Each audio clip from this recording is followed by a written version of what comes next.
Alright, Assalamualaikum, selamat pagi. Ini kira part tu lah. Saya akan pergi melawat kubur roh mama dekat Tambun lah. So tak ada jauh mana, lebih kurang dalam setengah jam sampai kot, insyaAllah. Lepas tu saya sarapan jap, tu terus balik ke Banting, balik rumah. Ya Allah, Tuhanku pemudahkanlah segala urusan dan perjalananku hari ini, Allah. Amin, amin.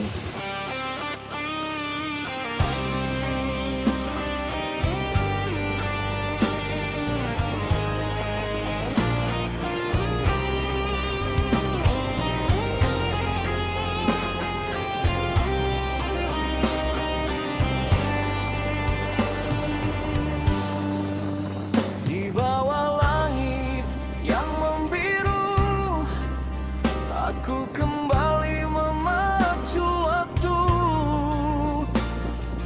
meninggalkan hiruk kota, mencari tenang di hujung desa.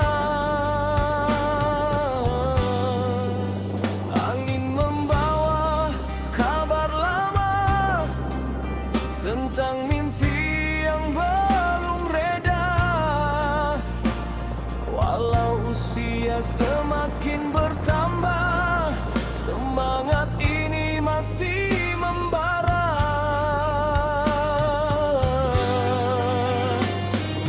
Roda berputar mengikut arah, membawa hati yang tak pernah kalah.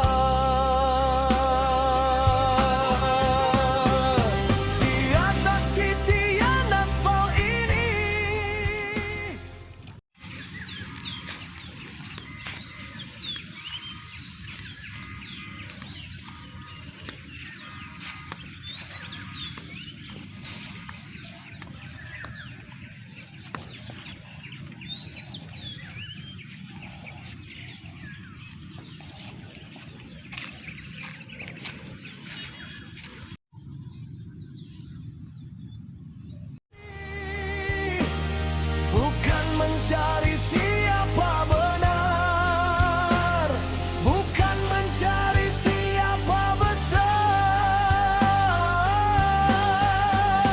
Kerana hidup hanyalah perjalanan yang penuh dengan persimpangan. Selagi mampu ku genggam harapan, selagi itu ku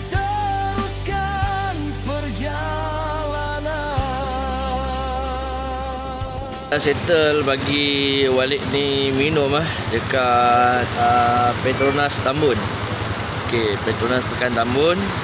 Okey, lepas ni nak pergi sarapan dulu sebelum kita terus shoot balik Banting sebab ini ingat tak nak berhenti lah, nak direct terus je. Badan pun penat, mata pun boleh tahan ngantuk ni . Alright, jom kita pergi cari pot sarapan. Ini tosai 2. Chutney ada chutney. Kopi Oswam 1. Okay guys, tosai pun dah sampai. Bismillah. Jemput makan. Okay, Alhamdulillah, dah selesai sampai dah selesai makan. Jom kita gerak, kita naik highway balik Banting terus lah. Dalam rancangan memang tak nak berhenti mana-mana, tak nak stop mana-mana, terus nak balik rumah, nak berehat. Alright, jom.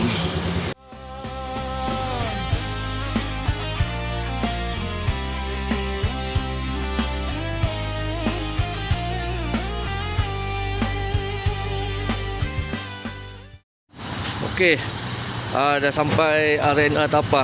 Tadi masa mula-mula masuk highway, melepasi tol Ipoh Selatan lebih kurang dalam pukul 10.03. Sekarang dah pukul 10.51 dekat RNA Tapah.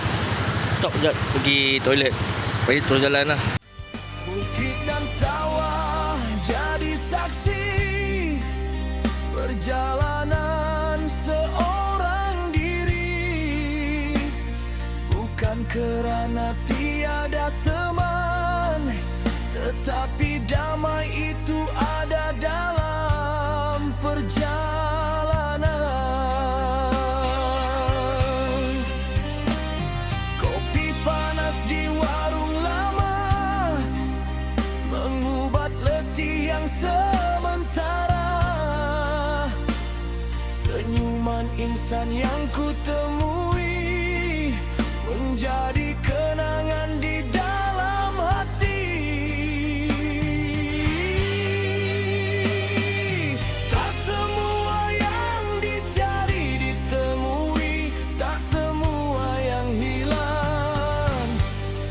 seperti pergi. Di atas titian aspal ini, aku mengenal arti berdiri. Okey, alhamdulillah sampai dekat rumah. Lebih kurang pukul 2:01 minit. 2:01 minit. Perjalanan semuanya 512 km dengan pengisian minyak RM bagi 10 dalam RM23. RM23 untuk perjalanan sejauh 512 km. So, persoalannya masih relevankah SYM VTS 200? Jawapan dia ada pada anda. Tepuk dada, tanya selera. Jumpa dalam video. Mungkin video untuk ni. Next mungkin video untuk ni. Motor ni pun dah hampir siap dah, sikit-sikit lagi. Dewi ya. Alright, jumpa dalam video. Assalamualaikum. Zaz.